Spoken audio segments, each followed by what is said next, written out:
বাংলাদেশে সামিনা লুৎফা বিশাল পণ্ডিত, তারা নারীর অধিকার নিয়ে অনেক কথাবার্তা বলেন। কামরুল ইসলাম সাহেব, ওনারা অনেক বড় বড় কথা বলেন। ওনারা বিশিষ্ট পণ্ডিত হয়ে গেছেন, ওনারা বিশিষ্ট বিশেষজ্ঞ হয়ে গেছেন। কি হলে বিশেষজ্ঞ হয় আমরা জানি না। যাদের সকল কিছু আমরা স্টাডি করে দেখেছি, তাদের একাডেমিক কেরিয়ার যায় না, তার থেকে বেশি তাদের ফেসবুক কেরিয়ার। তাদের পড়ালেখা গবেষণার যোগ্যতা যায় না, তার থেকে বেশি কিছু কিছু নারী অধিকার নিয়ে ইসলামকে ক্রিটিসাইজ করে তাদের মন্তব্য হচ্ছে তাদেরকে অনেকের থেকে আলাদা করে দিয়েছে। তবে আল্লাহর উপর ভরসা করে বলতেছি, আপনি যত ডিগ্রিধারী হন আর যত পড়ালেখা হন আর ভাষাগত যত মারপ্যাচ দেন, ইনশাআল্লাহ কোরআন হাদিসের দৃষ্টিভঙ্গি, আধুনিক আইন, বিগত 200 বছরের নারীদের অধিকার পর্যালোচনা করে আপনাকে ইনশাআল্লাহ, আপনি যদি নিরপেক্ষ দৃষ্টিভঙ্গি নিয়ে বসেন, আপনাকে বুঝাতে সক্ষম হব আপনার চেতনা ধারণা ভুল, আপনি ভুল দ্বারা প্রভাবিত। ইনশাআল্লাহ ইসলামের চেতনা আজকে সত্য, আগামী কিয়ামত পর্যন্ত এই চেতনা সত্য থাকবে, এটা আপনাকে আমি বুঝাই দিতে সক্ষম হব ইনশাআল্লাহ। মুসলিম বিদ্বেষ এবং ইসলামের বিধিবিধান যত দিক দিয়ে ক্রিটিসাইজ করা যায়, এই ক্রিটিসাইজের অন্যতম একটা জায়গা হচ্ছে নারীর অধিকার নিয়ে একদল সরব গরম, এবং সেখানে তারা ইসলামকে প্রতিপক্ষ বানায়। কিন্তু আমরা আশ্চর্য হয়েও দেখতে পাই এই মানুষগুলো দ্বিমুখী চরিত্রে নিজেদেরকে রূপান্তর করে। দ্বিমুখিতা কীরকম? ইসলামের সাথে সামঞ্জস্য করে নারীর স্বাধীনতার জয়গান গায়, কিন্তু নারী আবার যেখানে আক্রান্ত হয় সেখানে এই সকল নারীর অধিকার আন্দোলনের কর্মীদেরকে খুঁজে পাওয়া যায় না। যখন একজন নারীকে প্রকাশ্যে লাঠি দিয়ে আঘাত করা হয়, ওপেন অস্ত্র ধরে তাদেরকে আঘাত করা হয়, পত্রিকার পাতায় আমরা সেই নারীদের রক্তাক্ত দেহ, শরীরে নরপশুদের আঘাত, ইচ্ছামতো বেইজ্জতি, এইটা যখন দেখি আমরা তখন কথা বলি, আমাদের মনে ব্যথা লাগে। কিন্তু ওই নারীবাদী ফেমিনিস্টদেরকে তখন আর খুঁজে পাওয়া যায় না, তারা কথা বলে না। কিন্তু যেখানে ইসলামের বিধিবিধান, ইসলামের পর্দা, ইসলামের নিয়ম কানুনের কথা আসে, ওই জায়গায় তারা নিজেদের স্বাধীনতার গন্ধ খুঁজে পায়, তখন ওই মানুষগুলা বড় বড় ডায়লগ মারে, বড় বড় কথা বলে। এই দ্বিমুখিতা, এই দ্বিচারিতা আমাদের জাতির শিক্ষিত নামের একদল মানুষ, যাদের ব্রেনের মধ্যে আমরা মনে করি শিক্ষা ঢুকেছে, কিন্তু আমরা দেখি আসলে এদের মধ্যে শিক্ষা ঢুকে নাই। এরা শিক্ষিত নামে কুশিক্ষিত একদল ইসলামের প্রতি দুশ্মন মনোভাবাপন্ন মানুষ। এরা হাজার অন্যায় হবে, হাজার নির্যাতন হবে, এটা নিয়ে কথা নাই, এটা নিয়ে সিম্প্যাথি নাই। একজন মানুষ চোখের মধ্যে 8টা 10টা গুলি খেয়ে দৃষ্টিহারা, এইটা নিয়ে তাদের তেমন কোনো বক্তব্য নাই। আমাদের অধিকার নাই, আমরা আমাদের রাইটস অনুযায়ী কথা বলতে পারি না, এটা নিয়ে তারা কথা বলে না। কিন্তু দেখবেন জাতীয় সঙ্গীত নিয়ে যখন বিভিন্ন মহল থেকে কথা ওঠে, বিভিন্ন ধরনের বক্তব্য আসে, তখন তারা আবেগে কেন্দ্রে দেয়। এই ধরনের ভেগধারী আবেগী আমাদের দেশে এখন অনেক বেড়ে গেছে, ঠিক কি না? প্রিয় ভাইয়েরা, মূলত প্রেক্ষাপট বললাম। আজকে যে বিষয়ে কথা বলবো এটা একাডেমিক কথা। ইসলামে নারীদের জন্য কি অধিকার দেয়া হয়েছে, এটা আমাদের অন দ্য রেকর্ড সকলের কাছে যাওয়া উচিত। অনেক দৃষ্টিভঙ্গিতে আলোচনা আছে, এই আলোচনার অনেক লেয়ার আছে, কিন্তু আমি আজকে 4টা লেয়ারে খুবই সংক্ষিপ্তভাবে শেষ করে দেওয়ার জন্য চেষ্টা করব। কিন্তু অনুরোধ, এই কথাগুলি নিজেদের হৃদয়ে ধারণ করা, নিজেদের ইমানে প্রবেশ করানো এবং এই বার্তাগুলি ছড়িয়ে দেওয়া আমাদের জন্য দায়িত্ব। আল্লাহ রাব্বুল আলামিন কুরআনুল কারীমের সূরা নিসা 4 নম্বর সূরার 1 নম্বর আয়াত, যে আয়াতে কারিমা ছাড়া আল্লাহ নবী কোনো খুতবা দিতেন না, কোনো বক্তব্য শুরু করতেন না। আল্লাহ নবীর কি জুমার খুতবা, কি ঈদের খুতবা, কি বিবাহের খুতবা, কি জিহাদের খুতবা, আল্লাহ নবীর খুতবা মানে এই আয়াত কোনো না কোনোভাবে এসেছে। তাহলে কত গুরুত্বপূর্ণ বিষয়, সেটার মধ্যে আল্লাহ রাব্বুল আমিন বলছেন, ইয়া আইয়ুহান নাসু তাকু রাব্বাকুমুল্লাযী খালাকাকুম মিন নাফসিন ওয়াহিদা। হে দুনিয়ার মানুষ, তোমরা আল্লাহকে ভয় করো। ওই আল্লাহ যিনি তোমাদেরকে এক নফস থেকে, এক আত্মা থেকে তোমাদেরকে সৃষ্টি করেছেন। আল্লাহ রাব্বুল আমিন বলেছেন, ওয়া খালাকা মিনহা যাওজাহা ওয়া বাসসা মিনহুমা রিজালান কাসীরান ওয়া নিসা। আর সেখান থেকেই তোমাদের স্ত্রীদেরকে সৃষ্টি করা হয়েছে। অসংখ্য পুরুষ, অসংখ্য নারীকে তোমাদের জন্য সৃষ্টি করা হয়েছে। আল্লাহ বলছেন, ওয়াত্তাকুল্লাহ আল্লাযী তাসাআলুনা বিহি ওয়াল আরহাম। যে বিষয়ে তোমাদেরকে জিজ্ঞাসা করা হবে, ভ্রূণের বিষয়ে জিজ্ঞাসা করা হবে, তোমাদের জন্মের বিষয়ে জিজ্ঞাসা করা হবে। তাসাআলুনা বিহি ওয়াল আরহাম, আল্লাহ এই বিষয়ে তোমাদেরকে জিজ্ঞাসা করবেন। এই বিষয়ে তোমরা আল্লাহকে ভয় করো। ইন্নাল্লাহা কানা আলাইকুম রাকিবা, আল্লাহ তোমাদের ব্যাপারে সংরক্ষক, তোমাদের ব্যাপারে আল্লাহ হিসাব নেবেন। রব্বুল আলামিন বলছেন, বান্দারা এই বিষয়টার উপরে সবসময় মনে রেখে তোমার জীবন চালাও। তাহলে একটু যদি আমরা ঠান্ডা মাথায় চিন্তা করি, কোরআনের সবচেয়ে আদর্শিক, সবচেয়ে কঠিনতম নির্দেশনা, আল্লাহ আপনাকে আমাকে এক জায়গাতে সৃষ্টি করার পরে নারী পুরুষ, আপনার আমার স্ত্রী সন্তান যে বৈচিত্র্য দান করেছে, আল্লাহ বলছেন এটা আল্লাহর সৃষ্টি, এ বিষয়ে তোমরা জিজ্ঞাসিত হবে। অতএব এ বিষয়ে তোমরা আল্লাহকে ভয় করো। আল্লাহকে এ বিষয়ে তোমরা ভয় করো। আমরা যদি বিশ্বের ইতিহাসের দিকে তাকাই, বিশ্বাস করেন পৃথিবীর ইতিহাস সাক্ষ্য দিচ্ছে, নবীজি সাল্লাল্লাহু আলাইহি ওয়াসাল্লামের আসার আগে দুনিয়াবাসীর এর উপরে কোনো ধারণাই ছিল না। মানুষের অধিকার, মানবতার অধিকার, নারী পুরুষের অধিকার, গর্ভের সন্তান এখনো দুনিয়ায় আসেনি, তার কি অধিকার, এ বিষয়ে দুনিয়াবাসীর কোনো ধারণাই ছিল না। ইসলাম এই ধারণা মানুষের কাছে উপস্থাপন করেছে। সভ্যতার দাবিদার ইহুদি খ্রিস্টানদের সম্পদে নারীর কোনো অধিকার নাই। সভ্যতার দাবিদার তারা, সভ্যতার ধারক বাহক, তারা আমাদেরকে সভ্যতা শেখায়, আধুনিকতা শেখায়। তাদের সম্পদে তাদের কোনো ধারণাই নাই নারীদের সম্পদে অধিকারের। সম্পত্তি বংশ অতিক্রম করে যাবে, সেটা পুরুষ দিয়ে যাবে, কখনো নারীর দিকে ধাবিত হবে না। প্রিয় ভাইয়েরা, মাত্র 100 বছর আগেও নিয়ম ছিল যে নারীকে যদি কিছু সম্পত্তিকে দিতেই হয় তাহলে বিয়ের সময় এইটুকু দিয়ে দাও, বিয়ের সময় যতটুকু দিতে পারবা অতটুকুই তার জন্য এই অধিকার। আজকের দুনিয়াতে যে যৌতুক প্রথা বাপের থেকে নারীর জন্য দিতে হয়, এটা মুসলমানি কালচার নয়। মুসলমান যৌতুককে হারাম করেছে, আর তাদের যেহেতু সম্পত্তিতে কোনো অধিকারই ছিল না, এই জন্য বিয়ের সময় কিছু দাও, এই কালচার থেকে পর্ন কালচার সৃষ্টি হয়েছে। এই বাজে নিয়মের তৈরি, ইসলাম নয়, এই বাজে নিয়ম তৈরি করেছে ইসলাম ছাড়া যত জাতিগোষ্ঠী। 1848 খ্রিস্টাব্দে প্রথম নিউ ইয়র্ক স্টেটে, 1848, 1948, আর এইদিকে 60, 160 বছর আগে নিউ ইয়র্ক স্টেটে তারা প্রথম the marriage women's property act pass করা হয়। এটা আইন করা হয়, ধর্মের নয়। তারা নিজেরা আইন বানায় যে এখন থেকে মেয়েদেরকে বিবাহ উত্তর কিছু জমি জমা, কিছু সম্পত্তি দেওয়া হবে, কেননা মেয়েদের তো কোনো অংশই নাই, বিয়ে হয়ে গেল সব হারা হয়ে গেল।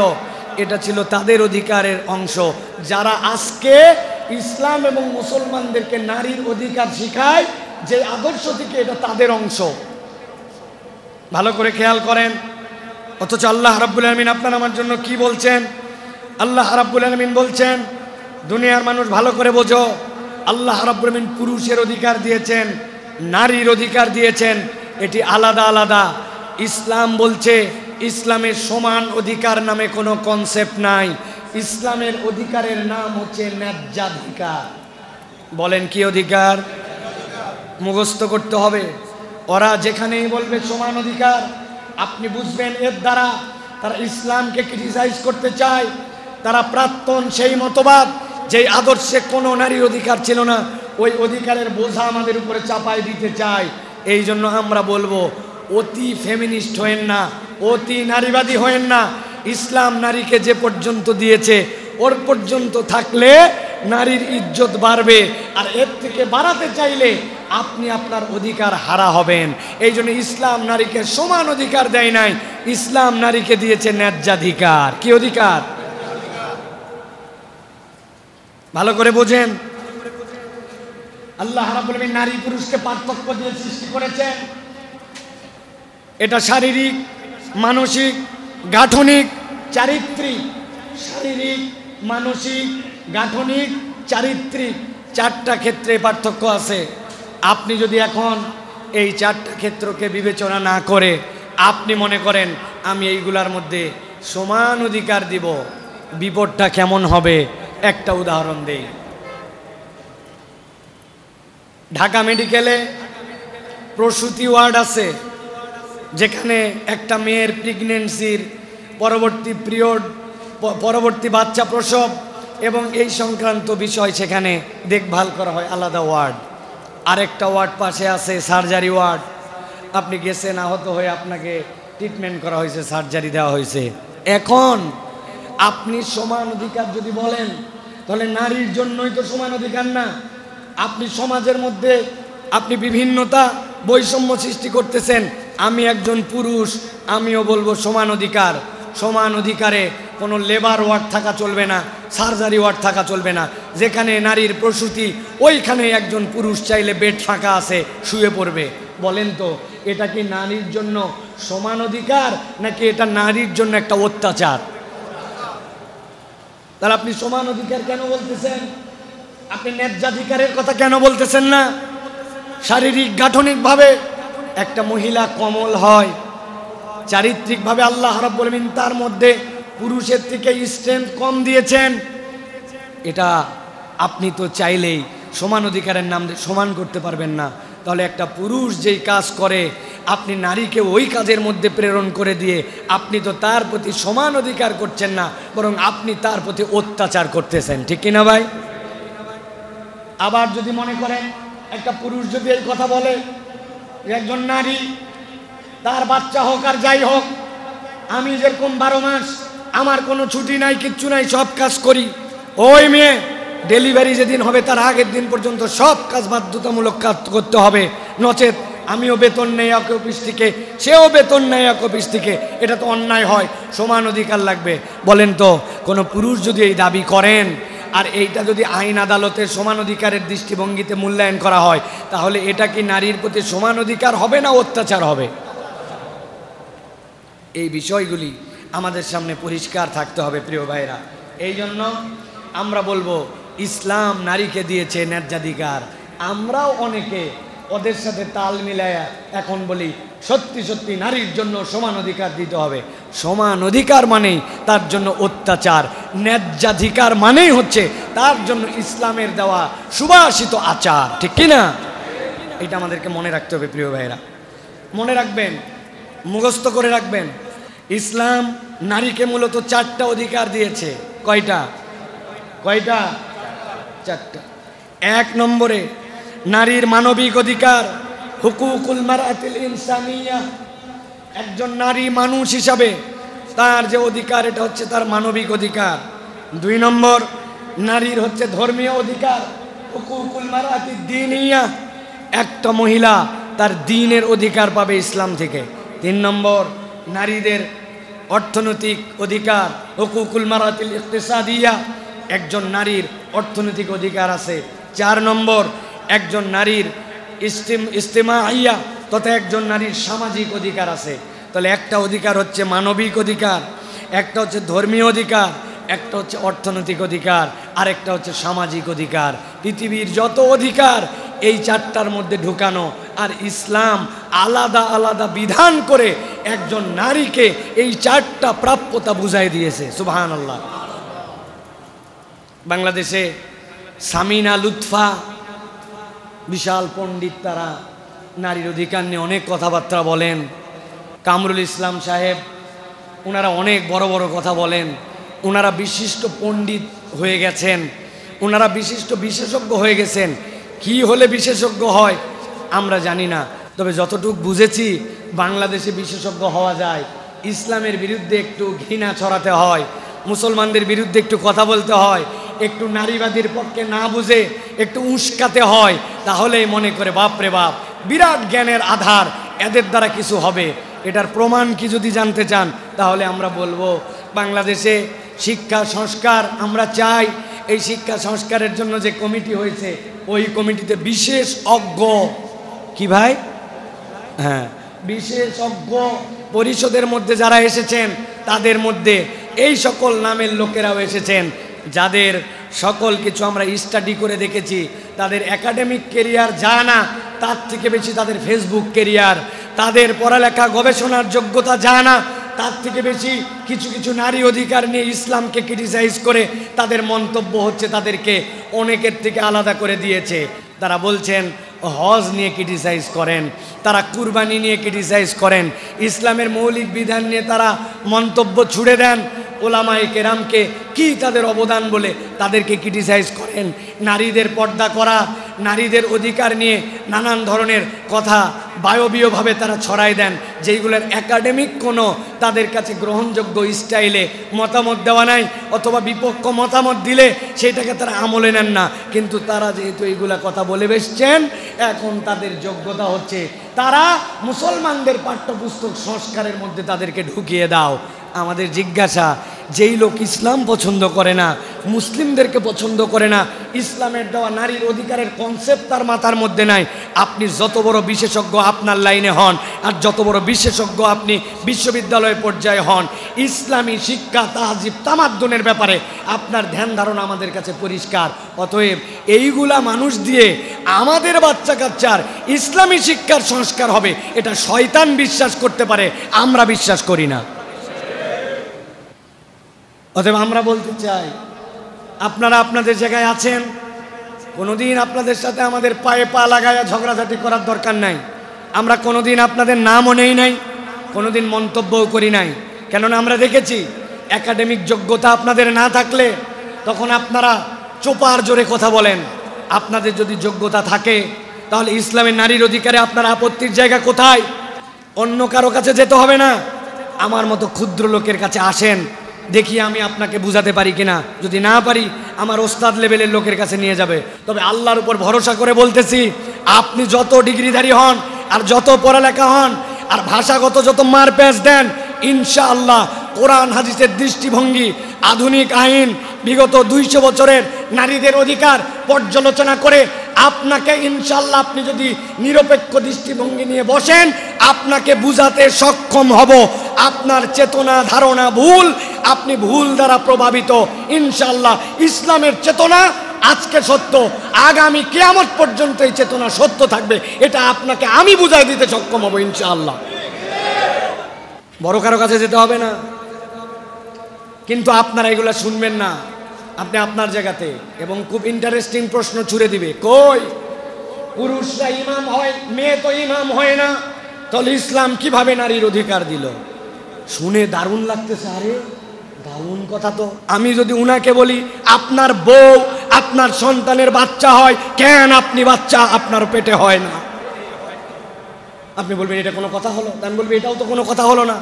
যেই আল্লাহ আপনাকে সৃষ্টি করেছেন, নারীর ইজ্জত দিয়েছেন, কোন জায়গার ইমামতি সে করতে পারবে সেটার দায়িত্ব তো আল্লাহ রাব্বুল আমিন দিয়েছেন। মুহাম্মদ মুস্তাফা সাল্লাল্লাহু আলাইহি সাল্লাম ম্যানেজার ছিলেন আর মালিক ছিলেন খাদিজাতুল কুবরা রাদিয়াল্লাহু তাআলা। ওই জায়গায় উনি মালিক, ওই জায়গায় উনি ইমাম, ওই জায়গায় পৃথিবীর শ্রেষ্ঠ ইমাম মুহাম্মদ সাল্লাল্লাহু আলাইহি সাল্লাম ম্যানেজারের দায়িত্ব পালন করেছেন। অতএব মুহাম্মদ সাল্লাল্লাহু আলাইহি সাল্লাম একজন নারীর নেতৃত্ব মেনেছিলেন, কিন্তু তার জায়গা আছে, ইসলাম জায়গা মতো তার অধিকার দিয়েছে। আপনি সমান অধিকারের নামে মূলত নারীদের ন্যায্যাধিকার প্রলম্বিত করতে চান, আপনার বুঝের জায়গা ক্লিয়ার নয়, ঠিক কিনা? এই মানুষকে আপনি দিয়েছেন শিক্ষা সংস্কারের দায়িত্ব।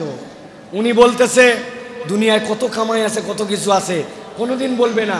উনি যেই কুরবানির সময় আসে উনার মানবতা বোধ তখন জেগে ওঠে, আহা কুরবানির টাকাটি যদি না দিয়ে হজ যদি না করে আমি যদি এই টাকা দিয়ে জনগণের উপকার করতাম, উনি আর টাকার কোনো সূত্র খুঁজে পায় না।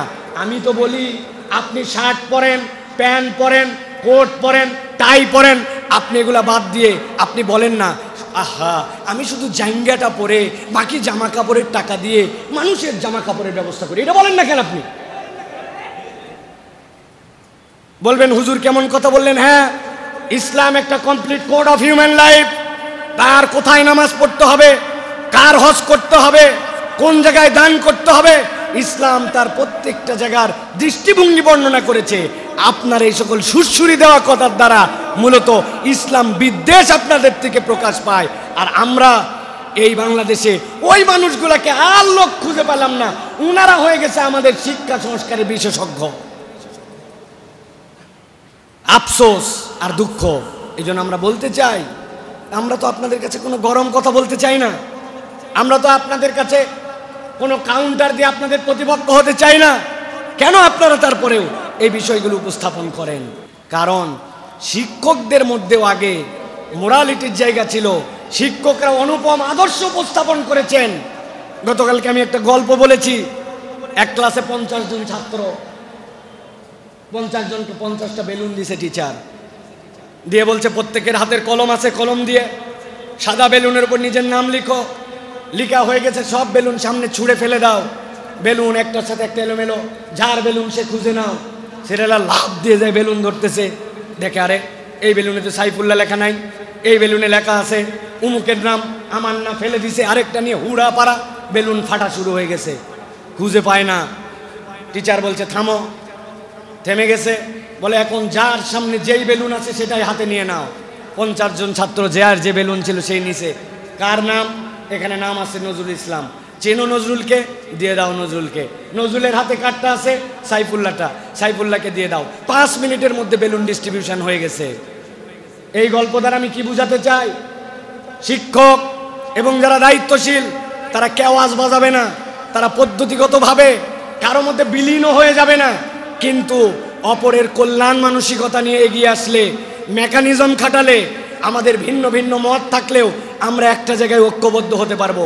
কিন্তু আপনি শুরু থেকেই যদি ইসলাম বিদ্বেষ লালন করেন, হুজুরদেরকে ক্রিটিসাইজ করেন, তাদেরকে স্টেক হোল্ডার মনে করেন না, তাদেরকে দেশের নাগরিক হিসেবে সম্মান দেন না, আপনি আপনার জায়গা থেকে যখন পূজার সময় যেন সাম্প্রদায়িক উস্কানি না হয়, মন্দির ভাঙা যেন না হয়, মূর্তি যেন ভাঙা না হয়, এটার জন্য খতিবের পরামর্শ নেন, জুমার ফজিলত বর্ণনা করার জন্য হুজুরের পরামর্শ নেন। কিন্তু অর্থনীতিটা কেমনে চলবে, পররাষ্ট্রমন্ত্রী কে হলে ভালো হয়, স্বরাষ্ট্রমন্ত্রীর কি করণীয় আছে, ওই জায়গাতেও হুজুর বলেন। কিন্তু এরকম অনেক ব্রিলিয়ান্ট মানুষ আছে যারা আপনাদের মতো ওই সকল নামদারি বুদ্ধিজীবীদেরকে গোল খাওয়াতে পারবে জ্ঞান দিয়ে, আপনি তাদেরকে সেখানে আমলে নেন না। তাহলে এই বৈষম্য দূর না হলে সুন্দর বাংলাদেশ কেমনে বানাবেন?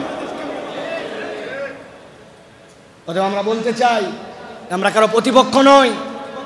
আপনারা এই বিষয়গুলো আমলে নিয়ে অন্তত শিক্ষা সংস্কারের জায়গাটা নিষ্কলুষ রাখার চেষ্টা করেন। এই জায়গাটাতে ইসলামী পণ্ডিত, ইসলামী স্কলার, ওলামায়ে কেরাম যারা এই বিষয় বুঝেন তাদেরকে আপনি নেন। যে এই লোক কিচ্ছু জানে না, ওর কাছে ছবি উঁচা, মূর্তি উঁচা, স্ট্যাচু উঁচা, প্রতিমা উঁচা, ও চিন্তা করছে একটা ছবি বইয়ের মধ্যে থাকলে কি হবে, এটা আপনার দৃষ্টিতে কি হবে বলতে পারেন, কিন্তু ইসলামের দৃষ্টিভঙ্গি আছে এখানে। ইসলাম কোনো হাউকাউ শরীয়ত নয় যে কেবল নামাজের কথা বলছে, রোজার কথা বলছে না। আপাদ মস্তক, টপ টু বটম সব জায়গায় ইসলামের নির্দেশনা আছে।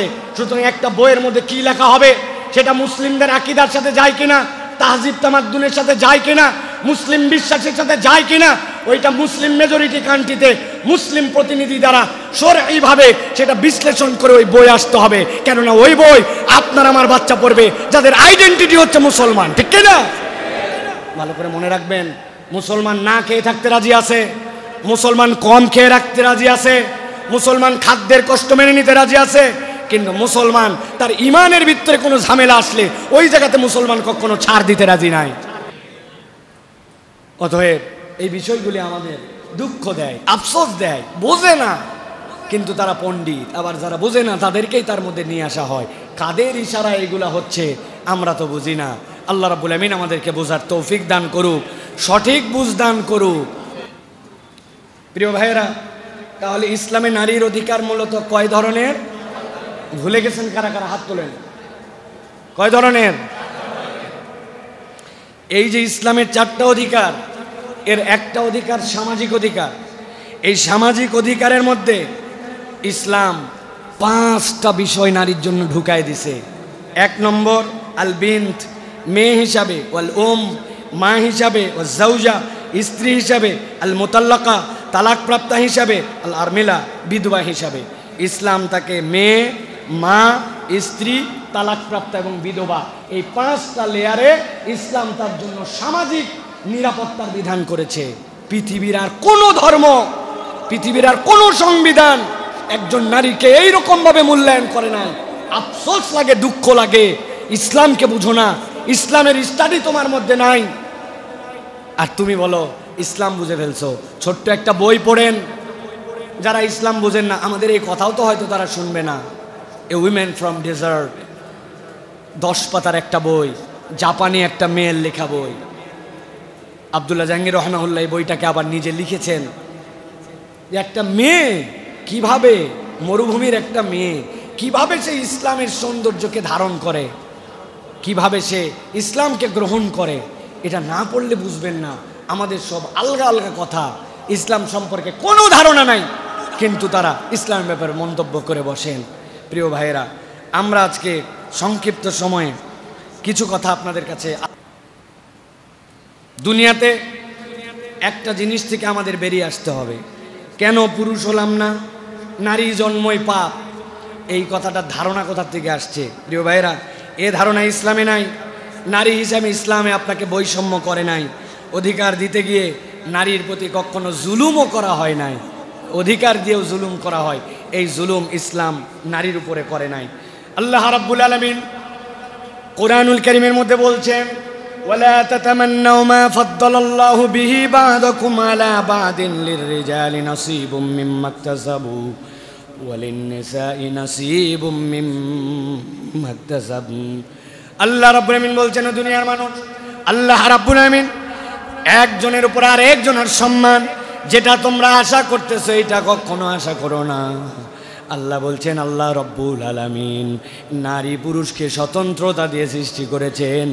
নারীর জন্য আলাদা অধিকার আছে, পুরুষের জন্য আলাদা অধিকার আছে। আল্লাহ বলছেন এই বৈচিত্র্যময় সৃষ্টিটা কেউ করে নাই, স্বয়ং আল্লাহ করেছেন। আল্লাহ রাব্বুল আলামিন বলছেন, ওয়াসআলুল্লাহা মিন ফাদলিহি ইন্নাল্লাহা কানা বিকুল্লি শাইইন আলিমা। আল্লাহ রাব্বুল আলামিন বলছেন, আল্লাহর কাছে তুমি তোমার কৃতজ্ঞতা, ফদল, এইটা আল্লাহর কাছে কেবল আশা করবে, রব্বুল আলামিন তোমাকে এই নিয়ামত দিবেন।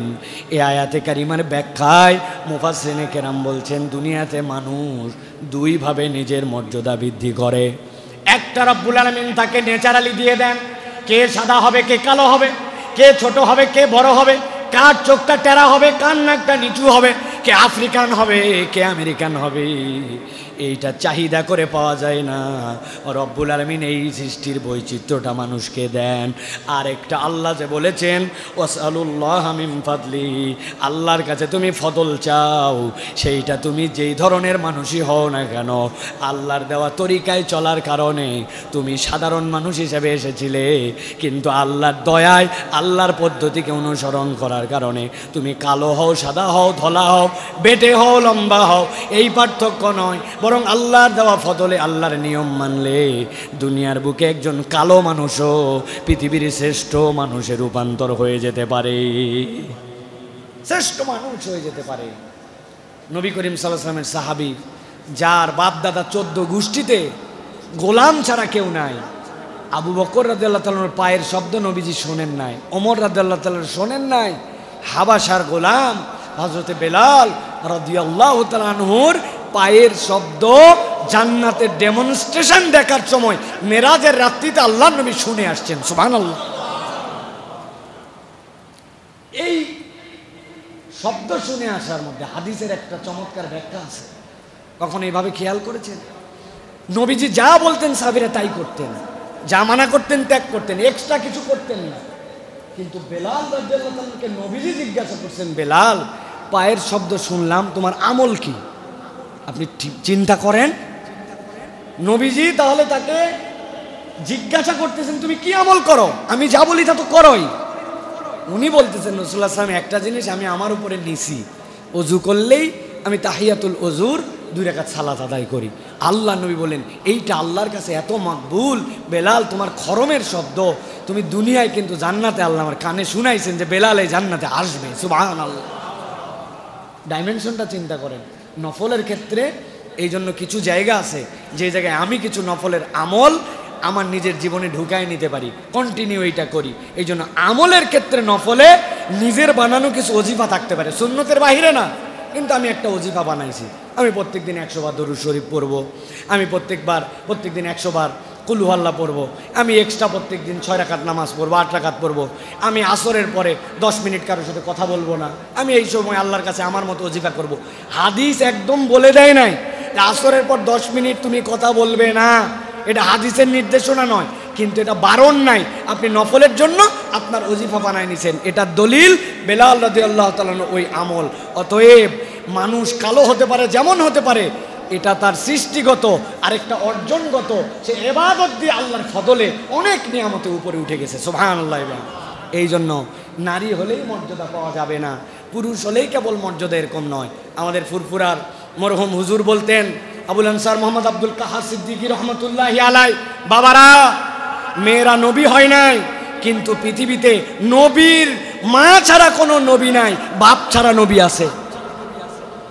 কথাটার ওজন বুঝছেন? মেয়েরা নবী হয় নাই, কিন্তু মেয়েরা নবীদের মা হয়েছে। আল্লাহ রাব্বুল আলামিন ঈসা আলাইহিস সালামকে পিতাহীন এনেছিলেন, কিন্তু তার মা ছিল। আল্লাহ রাব্বুল আলামিন এই মর্যাদা নারীদেরকে দিয়েছেন। অতএব আমরা বলবো যে আমরা কখনো দুইটা জিনিস যেন না করি। নারী হিসাবে ইসলামে বৈষম্য করা হয়নি, সমান অধিকার দিতে যে আমরা যেন নারীর প্রতি জুলুম না করি।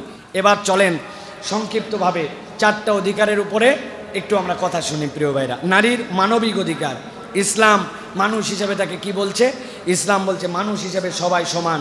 ইয়া আইয়ুহান নাস ইন্না খলাকনাকুম মিন যাকারি ওয়া উনসা ওয়া জাআলনাকুম শুউবান ওয়া ক্বাবাইলা লিতাআরাফু ইন্না আকরামাকুম ইনদাল্লাহি আতকাকুম ইন্নাল্লাহা আলিমুন খাবীর। সূরা হুজুরাতের মধ্যে আল্লাহ রাব্বুল আলামিন বলেছেন, কোরআনুল কারীমের 49 নম্বর সূরা 13 নম্বর আয়াত, সেখানে আল্লাহ বলছেন আল্লাহ নারী পুরুষকে এক জায়গাতে সৃষ্টি করেছেন, এরপরে যে তোমাদের জন্য ওয়াকাবাইলা, তোমাদের জন্য যে কবিলা বানাইছেন, এটা কেন বানাইছেন?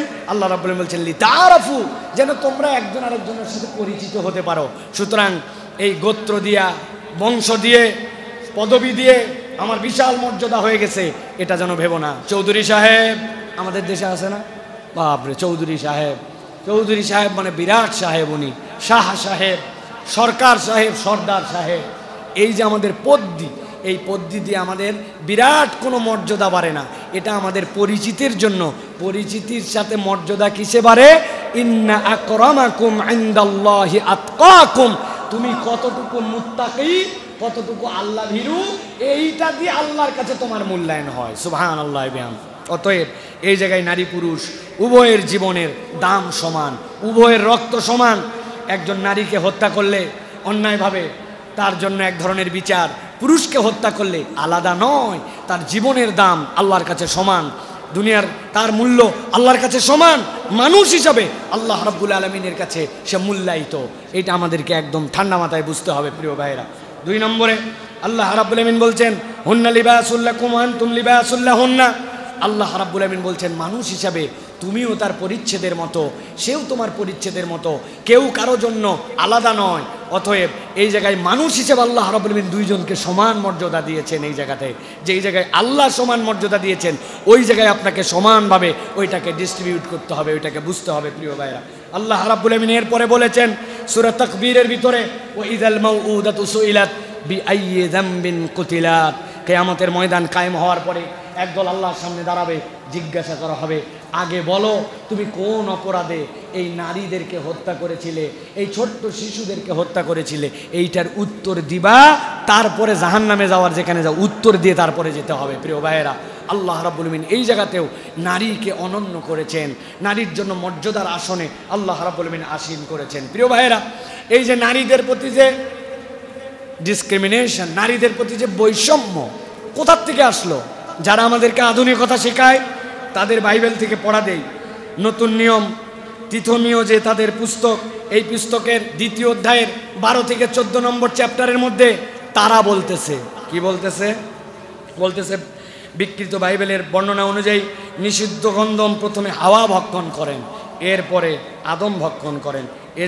এজন্য মানব ইতিহাসে জাতির পতনের জন্য নারী দায়ী, এবং কেয়ামত পর্যন্ত নারীর যত অপরাধ, পুরুষের যত অপরাধ, তার সব অংশ নারীর আমল নামায় যাবে।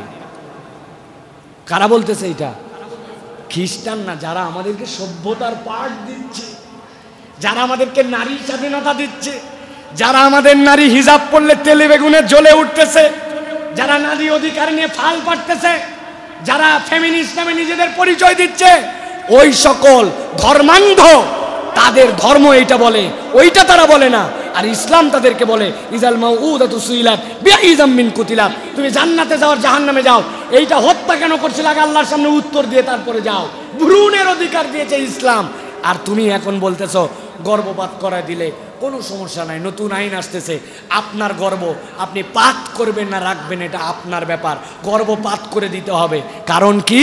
কারণ অবাধ যৌনাচার, ব্যভিচার, এই ব্যভিচারের তো ইসলামে জায়গা নাই। তো ইসলামে বিবাহিত নারী পুরুষ তার তো অবাধ গর্ভপাতের কোনো প্রশ্ন আসে না। এই জন্য ব্যভিচারকে উন্মুক্ত করবে, এদিকে গর্ভপাতকে তারা বলবে জায়েজ, বৈধ। যেই মানুষকে হত্যা করার পারমিশন দেয় সে আবার মানবাধিকারের কথা বলে, এর থেকে চুনকারি পড়া, এর থেকে বড় বেহায়া দুনিয়াতে আর একটাও নাই, ঠিক কিনা? বেহায়ার বাচ্চা বেহায়ারা আমাদের কাছে দিন শিখাতে আসতেছে, আমাদের কাছে সভ্যতা শিখাতে আসতেছে।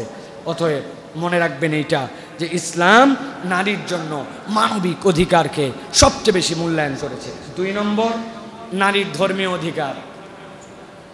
আল্লাহ রাব্বুল আলামিন কুরআনুল কারীমের মধ্যে বলছেন, ওয়ামান ইয়া'মাল মিনাস সালিহাতি মিন যাকারিন আও উনসা ওয়া হুয়া মুমিনুন ফাউলাইকা ইয়াদখুলুনাল জান্নাহ ওয়া লা ইউজলামুনা নাকিরা। আল্লাহ বলছেন তুমি নারী না পুরুষ এইটা আল্লাহর কাছে ধর্তব্যের বিষয় নয়। আল্লাহ তোমাদের নারী হওয়ার পুরুষ হও। আল্লাহ বলছেন যারা আল্লাহর প্রতি ঈমান আনবে এবং নেক কাজ করতে শুরু করবে, আল্লাহ রাব্বুল আমিন তাকে জান্নাতের মধ্যে ঢুকায় দিবেন। ওয়ালা ইউজলামুনা নাকিরা। খেজুরের বিচিটা যখন খাওয়া হয়, এরপরে মাথার মধ্যে তাকালে দেখা যাবে কোণার মধ্যে একটা ছোট্ট একটু ফুটনির মতো আছে, ছোট্ট একটু একটা হাতের মধ্যে ঘামাচি উঠলে যেরকম হয়, প্রত্যেকটা খেজুরের দানার মধ্যে ছোট্ট একটা দানার মতো উঠে থাকে গোড়ার দিকে।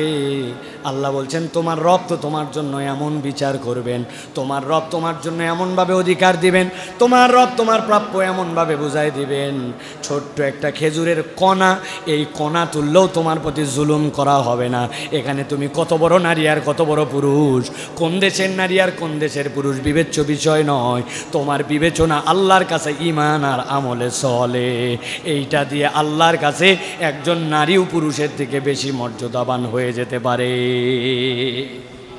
একজন নারী পুরুষের থেকে বেশি মর্যাদাবান হয়ে যেতে পারে। নবী সাল্লাল্লাহু আলাইহি ওয়াসাল্লাম কথায় কথায় খাদিজা রাদিয়াল্লাহু তাআলার কথা বলতেন। আয়েশা রাদিয়াল্লাহু তাআলা একদিন বললেন, এই বুড়ি মানুষটার কথা আপনি ভুলতে পারেন না, খালি এই মহিলার কথা আপনি বলেন।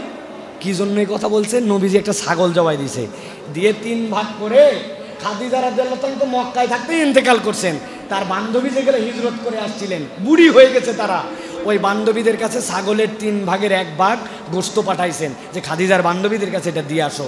নবীজি তখনও সম্পর্ক মেনটেন করেন খাদিজার বান্ধবী, আর আপনি খালি এই বরিম। নবীজি সাথে সাথে খাদিজা রাদিয়াল্লাহু তাআলা বলছেন, এই কথা বলে মনে করলাম নবীজি একটু দমে গেছেন। আমি দেখলাম তিনি আরও বলতে শুরু করছেন, ওয়া কাজা ওয়া কাজা ওয়া কাজা। থামানোর চেষ্টা করলাম, দেখি উনি বলতেছেন আরো আরো আরো। শেষে বললেন, খাদিজা, আয়েশা জেনে রাখো, সে আমার ওই সময়ের স্ত্রী যেই সময় আমার কেউ ছিল না, এবং সে আমার সকল সন্তানের মা। সুবহানাল্লাহ। দুনিয়ার সব নারীকে এক পাল্লায় তুললে হযরত খাদিজা রাদিয়াল্লাহু তাআলার পাল্লা সমান হবে না, সাহাবায়ে কেরামেরও হবে না। তাহলে ইসলাম তার মর্যাদা ধর্মীয় যতটুকু প্রাপ্য ততটুকু দিয়েছে। ওরে আশেকে রাসূল, আমাদের জিলাপি না থাকলে মিছিলে না হয় না, মিলাদে বসে না, আছে না ভাই? মুয়াজ্জিনের কাছে শুনে, ভাই মিলাদ যে বললেন কি দিয়া, বলছে জিলাপি, ধর কত জিলাপি খাই, বিরিয়ানি হলে বসতাম, বলে উঠে গেল। আসলে কই দোয়ায় বসছিল না বিরিয়ানিতে বসছিল? আছে না ভাই আমাদের? খাদিজা রাদিয়াল্লাহু তাআলার জীবন থেকে আমি যে কত হাজার বারে কথা বলেছি। নবীজির বয়স যখন 40, বলেন তখন খাদিজা রাদিয়াল্লাহু তাআলার বয়স কত? 55। নবীজি তখনও গাড়ে হেরায় মক্কা থেকে 8 কিলোমিটারের রাস্তা পার করে তারপরে গাড়ে হেরায় উঠতে হয়। আমি সাইফুল্লাহর বয়স যখন 17 বছর, তখন উঠতে লাগছে 1-1.5 ঘন্টা, গা ঘেমে যায়, মাথা ঘোরে, এইরকম হাতে লাঠি নিয়ে উঠতে হয়। আর খাদিজা রাদিয়াল্লাহু তাআলা আনহা, রাস্তা নাই, ঘাট নাই, সিঁড়ি নাই, কিচ্ছু নাই। নবীজি 3 দিনের খাবার নিয়ে গেছেন, ভুলে গেছেন, আসতে মনে নাই। খাদিজা মনে রাখছেন, মঙ্গলবারে গেছে, শুক্রবারে খাবার শেষ, শনিবার দিন সকালবেলা এই রাস্তা পার করে, ওই পাহাড় পার করে নবীজি সাল্লাল্লাহু আলাইহি ওয়াসাল্লামের কাছে খাবার পৌঁছায় দিয়েছেন। আশেকে রাসূল থাকলে তিনি ছিলেন, ওইটা আমাদের জন্য মডেল, ওইটা মডেল। ওই সমান কেউ আশেক হতে পারবে না। নবী করিম সাল্লাল্লাহু আলাইহি ওয়াসাল্লাম, স্ত্রীর মর্যাদা কেমন মানুষ হতে হবে, আল্লাহ তো এমনি মর্যাদা দেন নাই। আল্লাহ যে বললেন তোমার আমলে সলেতে তোমাকে মর্যাদাবান করবে। নবীজি আসছেন, জাম্মিলুনি জাম্মুলিন, খুব শুনছি আমরা, আমাকে কম্বল আবৃত করো, ঘাবড়াই গেছি। বলেন তো আপনার আমার মার্কা বউ যদি হয়, সকলের না, কিছু বউ এরকম আছে, কি বলতো, বাজারে যাওয়ার পরে 1000 টাকার নোট হারাই আসছেন, এসে বলছেন যে বউ পকেট মারা গেছে, তোমার হুঁশ আছে? আগের থেকে সাবধান হতে বলি, ব্যাককল কোথাকার, প্রথমেই বলছিলাম টাকা সাবধান রাখো, দিন দিন তুমি বলদ হচ্ছ। ওই লোক চিন্তা করছে আল্লাহ না বলাই ভালো ছিল, কার কাছে বললাম। আছে না ভাই এরকম আমাদের অনেকে? কথা বলেন। এখানে অবিবাহিত মনে হয় বেশি, তাই না? হ্যাঁ, খুব ভালো। প্রিয় ভাইয়েরা, বিয়ে করেন তারপর ঠেলা বুঝবেন। কিন্তু হযরত খাদিজা রাদিয়াল্লাহু তাআলা আনহা, নবীজি ফেরত আসলেন, আসার পরে কি বললেন? আরে আপনি ঘাবড়াই গেছেন, আপনার ক্ষতি করবে ভাবছেন? ওয়াল্লাহি, আল্লাহর কসম করে খাদিজা বলছে, লা ইউখজিকাল্লাহ, আল্লাহ আপনাকে অপমান অপদস্থ করতেই পারেন না। আল্লাহু আকবার, করতেই পারেন না, কোশ্চিন কালেও না। লামের উপরে তাগিদ, নুনের উপরে তাগিদ, আল্লাহর উপরে কসম। আন্দাজি এটা পাম্পট্টি মারতেছেন না, বলছেন কেন? আপনি এতিমের দেখভাল করেন, আত্মীয়তার সম্পর্ক রক্ষা করেন, মেহমান আসলে তাকে এত আপ্যায়ন করেন। যেই লোক মেহমান নেওয়াজ, আত্মীয়তার সম্পর্ক রাখে, এতিমের দেখভাল করে, আল্লাহ তাকে অপমান করবে? অসম্ভব। কম্বল নিয়ে ঘুমান, কম্বল নিয়ে শোন, আপনি একটু রেস্ট করেন, মনটা ঠান্ডা হোক, আমার চাচতো ভাই আছে, নিয়ে যাচ্ছি, সব ক্লিয়ার হয়ে যাবে। নবীজি ঘুমায় গেছেন। সুবহান, নবীরে সান্ত্বনা দেয়, আল্লাহও সান্ত্বনা দিছেন গাড়ে হেরার মধ্যে। তখন খাদিজা ছিলেন না, মিলায়ে দেখেন, লা তাহজান ইন্নাল্লাহা মা'ানা, আল্লাহকে বলতে হয়েছে ওই সময়, কেননা আবু বকর ঘাবড়ায় গেছিলেন, খাদিজা রাদিয়াল্লাহু তাআলা আনহা তখন ছিলেন না। আর খাদিজা বেঁচে থাকা অবস্থায় আল্লাহকেও এই ওহী দিতে হয় নাই, তার স্ত্রী তাকে সান্ত্বনা দিয়ে দিয়েছেন। সুবহানাল্লাহ। ইসলাম নারীর মর্যাদা দেয় নাই? তার অবস্থান কোথায়, তাকে কোথায় নিয়ে গেছে ইসলাম? নবীজি একটা বিবাহ করেন নাই। খাদিজা রাদিয়াল্লাহু তাআলা আনহা বেঁচে থাকতে অনেকেই নবীর বিবাহ নিয়ে ক্লেম করে। বলদের বাচ্চারা, মানুষের শাহওয়াত কোন সময় থাকে, তারুণ্য কোন সময় থাকে? মানুষের 25 থেকে 40 পর্যন্ত। আর আমার নবী তোমার হিসাবের মধ্যেই তুমি আনলে না। নবীজি তো ওই পর্যন্ত বিয়েই করেন নাই। এরপরে খাদিজার ইন্তেকালের পরে নবীজি বিয়ে করছেন। ওইগুলো কোনোটা রাজনৈতিক ছিল, কোনোটা ধর্মীয় কারণ ছিল, কোনোটা আল্লাহর বিধান বাস্তবায়নের জন্য ছিল, কোনোটা সুলহের জন্য ছিল, আল্লাহর সিদ্ধান্ত অনুযায়ী ছিল। অতএব নবীর চরিত্রে যারা এই নিয়েও কথা বলে, তারাও খাদিজার জীবন পাঠ করলে অবাক হয়ে যাবে যে নবী মুহাম্মদ সাল্লাল্লাহু আলাইহি ওয়াসাল্লাম একজন নারীকে কি মর্যাদা দিয়েছেন। সুবহানাল্লাহ। প্রিয় ভাইয়েরা, সুতরাং এটা নারীর ধর্মীয় অধিকার। ধর্মীয় অধিকারে নারী পুরুষের আমলের প্রতিদান আল্লাহ রাব্বুল আলামিন বলছেন সমানভাবে পাবে। পুরুষ হজ করলে বেশি সওয়াব, নারী হজ করলে কম সওয়াব। পুরুষ তাহাজ্জুদ করলে বেশি সওয়াব, নারী তাহাজ্জুদ করলে কম সওয়াব। পুরুষ এক আয়াত পড়লে ওর মধ্যে যদি এক শব্দে 10 সওয়াব, নারীর জন্য 5 সওয়াব। ন, ইসলাম এরকম কিছু বলে নাই। আল্লাহ বলছেন ফাস্তাজাবা লাহুম রাব্বুহুম আন্নী লা উযি'উ আমালা আমিলিন মিনকুম মিন যাকারিন আও উনসা, মিন যাকারিন আও উনসা। সূরা আলে ইমরানের 195 নম্বর আয়াতের মধ্যে আল্লাহ বলছেন যে যা করবে আমি আল্লাহ তাকে তাই দিব, পুরুষ হও আর নারী হও এই জায়গায় আলাদা নাই। সুবহানাল্লাহি ওয়া বিহামদিহি। কি চমৎকার আল্লাহ রাব্বুল আলামিন এই জায়গায় নারীর জন্য ধর্মীয় বর্ণনা করেছেন। কত ক্ষেত্রে তো মনে হয় নারীদেরকে আল্লাহ বেশি বেশি দিয়েছেন ধর্মীয় দৃষ্টিভঙ্গিতে। কেমনে? হাদিসের মধ্যে আসছে জামাত পুরুষের জন্য জরুরি, নারীর জন্য জরুরি নয়। ঘরের মধ্যে নামাজ পড়ে এই ভদ্র মহিলা জামাতের সোয়াব পায়, আর আমি বৃষ্টি বাদল ভাঙ্গে ঝড় অতিক্রম করে শীত মারায়ে মসজিদে এসে সোয়াব নেওয়া লাগে। তাহলে কার অধিকার বেশি দিছে ইসলাম? কেমন যেন একটু কষ্ট কষ্ট না? কিন্তু আমাদের ভাই দুঃখ করলে লাভ নাই, আমার আল্লাহ যা বলছে তাই আল্লাহ দিচ্ছে, বাস। সুবহানাল্লাহি ওয়া বিহামদিহি। নারীকে অধিকার দেওয়া হয়েছে। এই জন্য নারীদের জন্য রাসূলুল্লাহ সাল্লাল্লাহু আলাইহি ওয়াসাল্লাম বলেছেন, ইজাস্তাআযানতা আহাদুকুম ইমরাতাহু ইলাল মসজিদি ফালা ইয়ামনাহা, তোমাদের কোনো মেয়ে যদি মসজিদে যেতে চায় মানা করতে পারবে না। মসজিদে যেতে চাইছে মানা করতে পারবে না। ওয়ালা তামনু ইমা আল্লাহি আন ইউসাল্লিনা ফিল মসজিদ, মসজিদে কোনো মেয়ে যদি নামাজ পড়তে যায় মানা করো না আল্লাহর বান্দিকে, ঠেকায় দিও না। তবে নবী বলছেন ওয়া বুয়ুতুহুন্না খায়রুল লাহুন্না, তবে আমি না নবী জেনে বুঝে বলে যাচ্ছি, ও মা, ও মেয়ে, ও নারী, ও কন্যা, তোমার জন্য তোমার বাড়ি হচ্ছে নামাজের উত্তম জায়গা। সুবহানাল্লাহ। কিন্তু বাড়ি উত্তম, কিন্তু ওই মহিলার একদিন মন চাইছে আমি দারুস সালাম শাহী মসজিদে নামাজ পড়ব। আল্লাহর ঘর, তার জন্য ঘরে উত্তম, ঘরেই পড়ে। মানুষের মন চায় না একদিন পড়বো একটু, আপনি কি করবেন? মসজিদে আসলে একদম ফতুয়া লাগাই দিবেন, সব শেষ, তাই না? রে ফতুয়াবাজ, মোড়ের এই কোনার দোকানে মহিলা, পোশাক পবিত্রতার প্রবার কেন ঠিক নাই, ওই দোকানে বাজার করে আপনি কোনোদিন ঠেকাতে পারলেন না। হ্যাঁ, এই পাশে পানের দোকানে জামা কাপড় বের করে পান বিক্রি করতেছে মসজিদের ওয়ালের সাথে লাগায়া, আপনি কোনোদিন ওয়াশ করতে যেতে পারলেন না। পর্দা পুশিদা করে নিয়ম কানুন মেনে আলাদা সিঁড়ি দিয়ে আল্লাহর বান্দি মসজিদে নামাজ পড়তে আসছে, আপনি ফতুয়া লাগাই দিলেন মসজিদে মহিলাদের জন্য আসা হারাম। এই সকল ফতুয়াবাদীর জন্য অনেক ইসলাম বিমুখ লোকেরা, ইসলাম বিদ্বেষীরা কথা বলার জায়গা পায়। আলগা ফতুয়া দিবেন না। বাজার কেন্দ্রিক মসজিদ, রাস্তা কেন্দ্রিক মসজিদ, নামাজের ওয়াক্ত হয়ে গেছে, স্বামীটা বারান্দায় নামাজ পড়তেছে আর বউটা ওখানে দাঁড়ায় আছে জড়সড় হয়ে। ও, আসরের নামাজ ফরজ হয়েছে গেলে ছেলের, ওই মহিলার ফরজ হয় নাই। ওই মহিলা শারীরিকভাবে অসুস্থ, যাই খবর নিয়ে আইছেন যে আপনার হায়েজ হয়েছে জন্য আপনি দাঁড়ায় আছেন, ওনার নামাজ ফরজ, কিন্তু চিন্তা করছে মসজিদে কেমনে যায়। কেন? এই বারান্দার একটা সাইডে কোনার মধ্যে সে নামাজ পড়লে আপনার সমস্যা কোথায়? হ্যাঁ, কত হুজুরের বিরাট গায়ে লেগে গেছে, এটা ফতুয়া দিয়ে উড়ায় দিয়ে একবারে। আল্লাহর নবী বলতেছেন লা তামনু ইমা আল্লাহি ফিল মসজিদ, আল্লাহর বান্দা মসজিদে আসতে চাইলে মানা করো না। তবে হ্যাঁ, আমি নবী বললাম তোমার জন্য মসজিদ উত্তম, নামাজের জায়গা নয়, তোমার ঘরই উত্তম।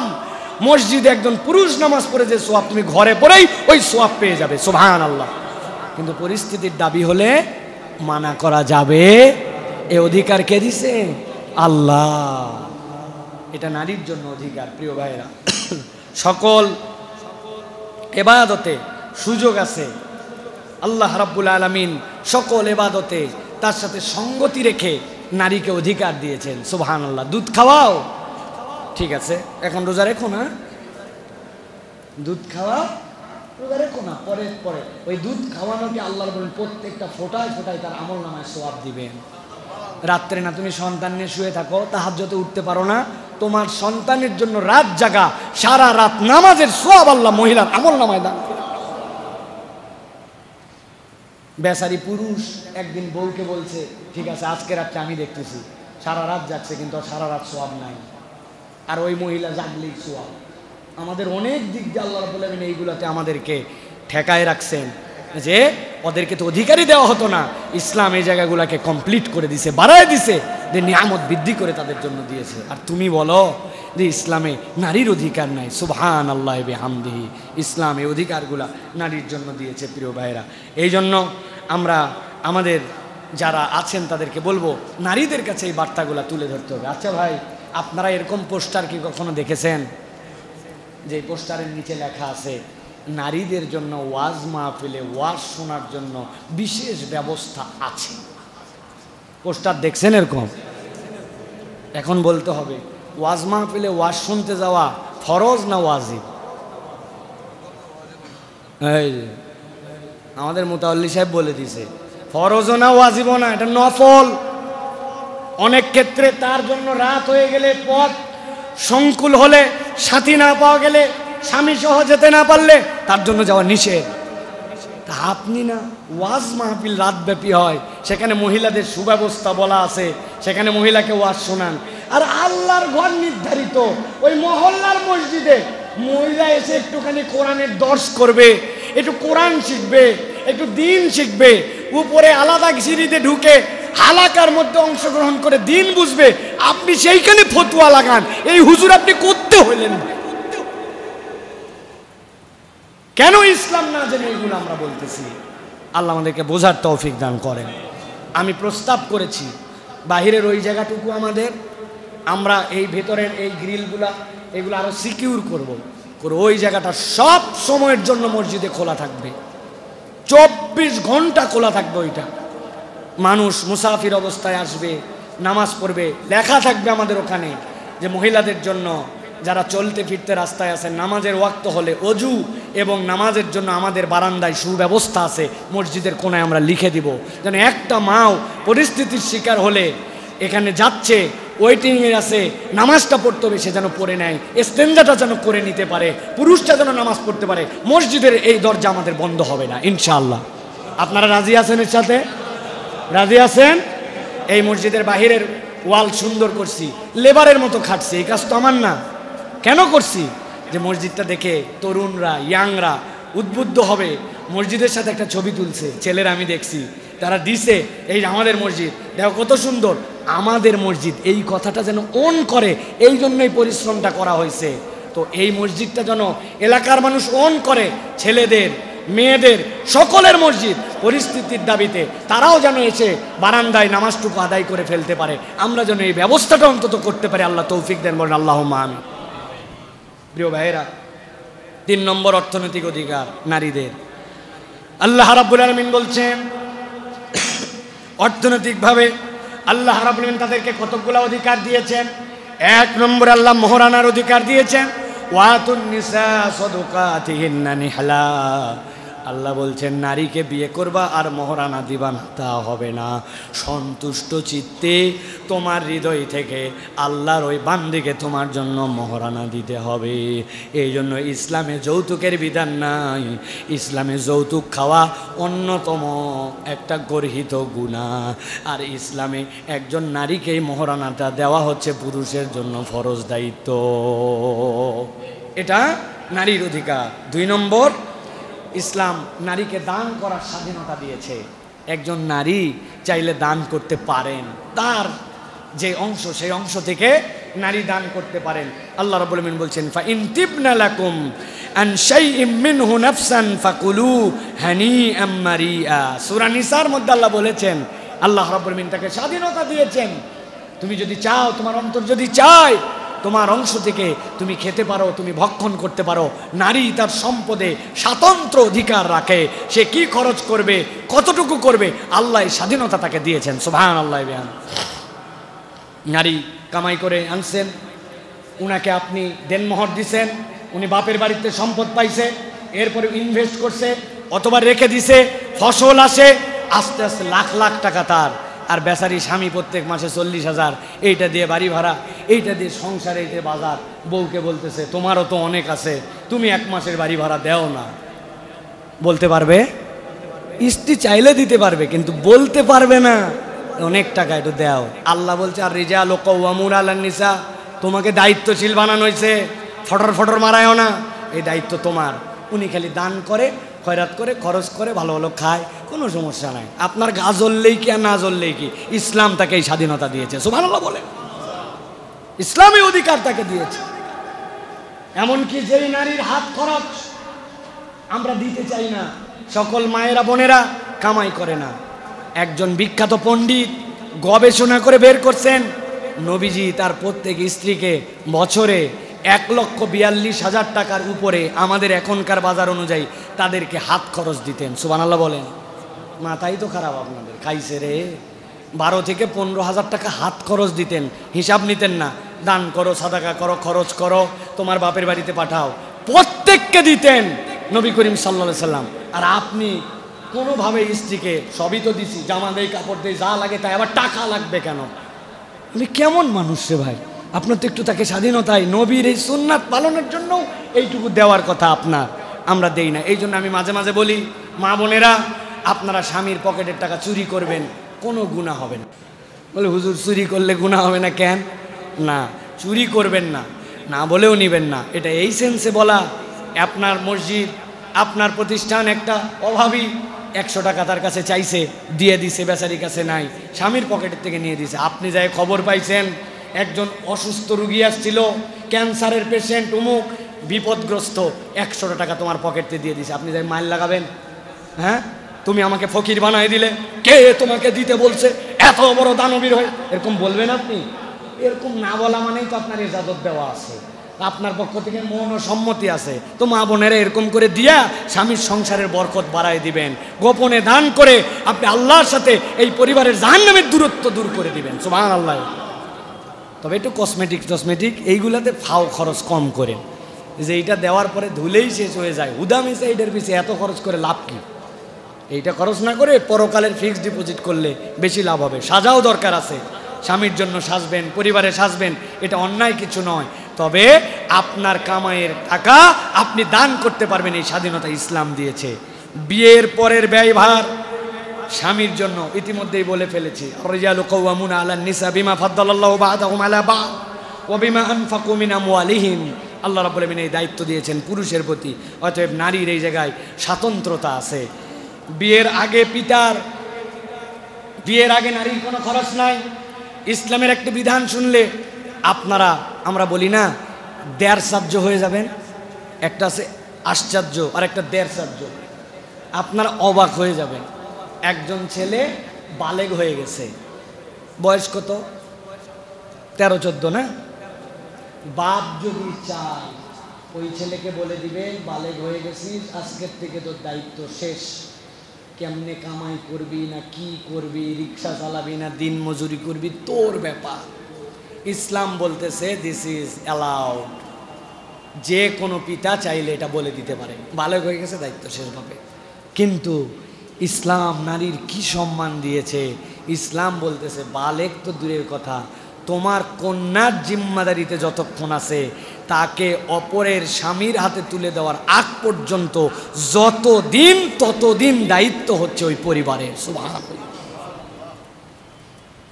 আপনি এই অধিকার পাওয়ার পরেও নারীর অধিকার দেখতে পান না। কোরআন বলতেছে ওয়ালা তাকতুলু আওলাদাকুম খাশিয়াতা ইমলাক নাহনু নারযুকুকুম ওয়া ইয়াকুম। আল্লাহ রাব্বুল আমিন বলছেন তোমরা খবরদার রিজিকের ভয়ে তোমাদের সন্তানদেরকে হত্যা করে ফেলো না, আমি আল্লাহ তোমাকে এবং তোমাদেরকে খাদ্য দেই। খাওয়ান তো আল্লাহ। ওয়া মা মিন দাব্বাতিন ফিল আরদি ইল্লা আলাল্লাহি রিজকুহা। আল্লাহ বলছেন দুনিয়ায় কোনো প্রাণী সৃষ্টি করি নাই। কি মিথ্যা কথা! আল্লাহ বলছে প্রাণী সৃষ্টি করি নাই, ইস্তেসনা করতেছেন আল্লাহ, ইল্লা আলাল্লাহি রিজকুহা। যার রিজিকের দায়িত্ব আমি আল্লাহ নিয়েছি, কেবল তাকেই পাঠাইছি। বান্দা তুই কেমনে ব্যাককলের মতো ভাবিস, তুই খাওয়াস, এই জন্য তুই তোর সন্তানকে হত্যা করিস, ভ্রূণকে হত্যা করিস। আল্লাহ রাব্বুল আলামিন এটা নিষেধ করেছেন। প্রিয় ভাইরা, সম্পদে উত্তরাধিকার, সুবহানাল্লাহ, লিরিজালি নসীবুম মিম্মা তারাকাল ওয়ালিদান ওয়াল আকরাবুন। আল্লাহ বলছেন নারী পুরুষের অধিকার সম্পদের মধ্যে আল্লাহ রাব্বুল আলামিন নির্ধারণ করে দিয়েছেন। আল্লাহ রাব্বুল আলামিন এই যে আপনার আমার জন্য আওয়ালের বিধান করেছেন, আল্লাহ রাব্বুল আলামিন 8টা চ্যাপ্টারকে ভাগ করেছেন, ইসাবার বিধান দান করেছেন, ফারায়েজের বিধান দান করেছেন। ইসলামে ফারায়েজ শাস্ত্র একটা অনন্য শাস্ত্র। এর মধ্যে স্বামী স্ত্রী দাদা দাদি উপর নিচ শাখা প্রশাখা সব সম্পদ আল্লাহ রাব্বুল আলামিন ডিস্ট্রিবিউট করেছেন। অনেকেই একটা কথা আমাদের কাছে বলেন, সেটা হচ্ছে যে বাপ বেঁচে আছে, দাদাও বেঁচে আছে, সম্পদ ডিস্ট্রিবিউট হয় নাই, নাতি মারা গেছে, বাপের সম্পদ থেকে নাতি কোনো অংশই পাবে না। জানেন তো না? আহা, কি কি অন্যায়, কি অন্যায়! এইটুক পড়ার কারণে আমাদের অন্যায়। পরের অংশটা কি? আল্লাহ রাব্বুল আলামিন যেরকম বলেছেন তার অংশ পাবে না। আল্লাহ ওই আয়াতের শেষে ফরজ করেছেন দাদার জন্য যে বুড়া তোমার 3 ভাগ সম্পদের 1 ভাগ পর্যন্ত তোমার ওসিয়ত করার পাওয়ার আল্লাহ দিছে। তোমার অনেক সন্তান ছিল, যেই সন্তানের মধ্যে সম্পদ বন্টন করলে তোমার যে সন্তান মারা গেছে সে হয়তো কথার কথা 10 কাঠা পেত, কিন্তু তোমার ওসিয়তের সীমানা 1 বিঘা পর্যন্ত আমি আল্লাহ ফরজ করলাম। ওই পিতাহীন সন্তানের জন্য তুমি ওসিয়ত করো, তুমি ওসিয়ত করে বাপের 10 কাঠার জায়গায় 1 বিঘার মালিক বানায় দিতে পারো। ইসলাম কারো প্রতি অন্যায় করে নাই। সুবহানাল্লাহ। পড়িই নাই আমরা, ইসলাম পড়িই নাই, আলগা আলগা পড়ে আসি।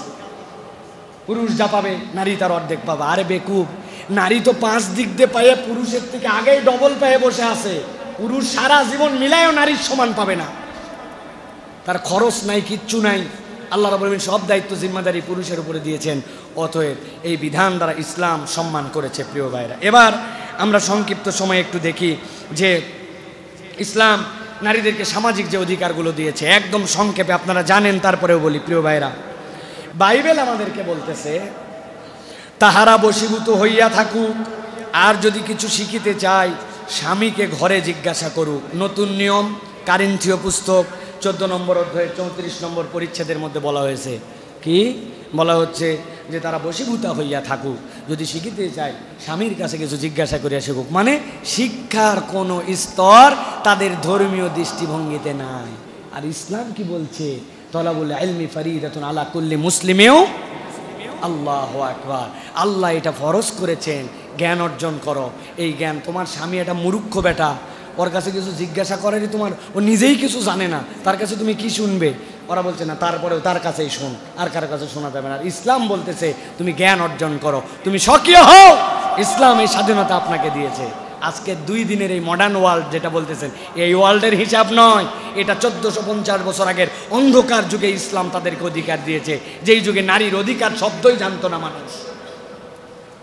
প্রিয় ভাইয়েরা, ইসলাম শিক্ষার জন্য ফরজ করেছে, কিন্তু ইসলামের দেওয়া শিক্ষার অধিকারটা কিভাবে ফলাবেন ওটার বিধান আবার ইসলাম দিয়েছে। ক্লাসের মধ্যে আপনার পর্দা থাকবে, ক্লাসের মধ্যে আপনার নিয়ম থাকবে। নারীদের জন্য আলাদা ইউনিভার্সিটি হতে পারে, পুরুষের জন্য আলাদা ইউনিভার্সিটি হতে পারে, এগুলোতে কোনো বাধা নাই। জামে উম্মুল কোরা পৃথিবীর সবচেয়ে বেশি ফ্যাকাল্টি নিয়ে যে বিশ্ববিদ্যালয়, নামটা মনে রাখেন, মক্কা ইউনিভার্সিটি যেটাকে বলে, জামে উম্মুল কোরা। জামে উম্মুল কোরা লিল বানাত, আলাদা শাখা। সেখানে 2 শতাধিক ফ্যাকাল্টি আছে, শুধু সাবজেক্টের কোনো অভাব নাই, সবগুলোর জন্য মেয়ে সেকশন আলাদা। কেন? তারা যদি পারে তো পৃথিবী কেন পারবে না? পৃথিবীর প্রথম বিশ্ববিদ্যালয় প্রতিষ্ঠিতই করেছিলেন একজন নারী। জামিয়ার কনসেপ্ট নিয়ে আসছেন একজন নারী এই পৃথিবীতে।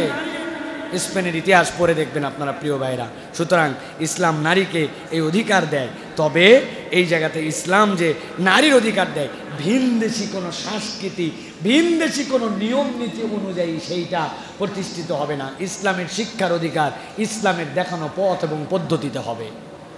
এটাই হচ্ছে বাস্তবতা প্রিয় ভাইরা। আমাদের মধ্যে আছে না ভাই, ইসলামের সব সৌন্দর্য যখন বলা হয় তখন অনেকের সহ্য হয় না। গল্প শুনছেন না আপনারা? এক গ্রামে এক মহিলা ছিল, যখনই কারো বউ দেখানো হতো সবাই ওনার কাছে যেত যে দেখে আসেন দাদি বউটা কেমন। সব দেখে বলছে সব ভালো, নাকটা অত জুত না। আরেকটা মেয়ে দেখাইছে নাক সুন্দর, সব দেখানোর পর বলছে চুল অত ভালো না। সমস্যা যা বলে তাতেই একটা করে বের করে।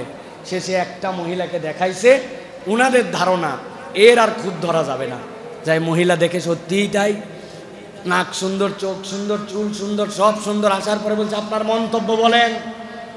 বলছে বাবা অত ভালো না। বুঝেন নাই? এত ভালো মানে বেশি ভালো হওয়া একটা খুব। এখন ইসলাম সামাজিক, রাজনৈতিক সকল দিকের অধিকার দেওয়ার পরে ইসলাম যখন তার পর্দার কথা বলে, ইসলাম তার শিক্ষা কেমন করে অর্জন হবে তখন কথা বলে, তখন বলে অত ভালো না। এই অত ভালো না এটা শয়তানের চক্রান্ত। এদের মাথার মধ্যে ইসলামের বুঝ নাই, শয়তান এদের মাথার মধ্যে প্রস্রাব করে দিয়েছে, জন্য ইসলামের মধ্যে এরা খুদ ধরার চেষ্টা করে, ঠিক কিনা প্রিয় ভাইয়েরা? সর্বশেষ আপনাদের কাছে বলি, মা হিসাবে কি অধিকার দিয়েছে বলার কি আছে? আল্লাহ রাব্বুল আলামিন মায়ের কথা বলেছেন। সূরা মারিয়ামের 14 নম্বর আয়াতটা আলাদাভাবে একটু পড়ে দেখবেন। মারিয়াম আলাইহিস সালামের এই সফলতা আল্লাহ তাকে এই জায়গায় পৌঁছালেন, জান্নাত থেকে খাবার পৌঁছাতেন কেন? আল্লাহ কোরআনে বলছে ওয়াবাররাম বিওয়ালিদাই ওয়ালাম ইয়াকুন জাব্বারান আসিয়া। তার মায়ের প্রতি এই বিনয়ী হওয়ার কারণে আল্লাহ রাব্বুল আমিন মারিয়ামের এই মর্যাদা পর্যন্ত দান করেছিলেন। নারীকে এই সম্মান আল্লাহ রাব্বুল আমিন দিয়েছেন। ওয়া কাদা রাব্বুকা আল্লা তা'বুদু ইল্লা ইয়্যা ওয়া বিল ওয়ালিদাইনি ইহসানা। আল্লাহ রাব্বুল আমিন দায়িত্ব দিয়েছেন, আমি রবকে ইবাদতের পরে সবচেয়ে বড় দায়িত্ব হচ্ছে তুমি তোমার পিতামাতার জন্য নির্দেশ মানবে, তার বৈধ নির্দেশ তোমাকে মানতে হবে।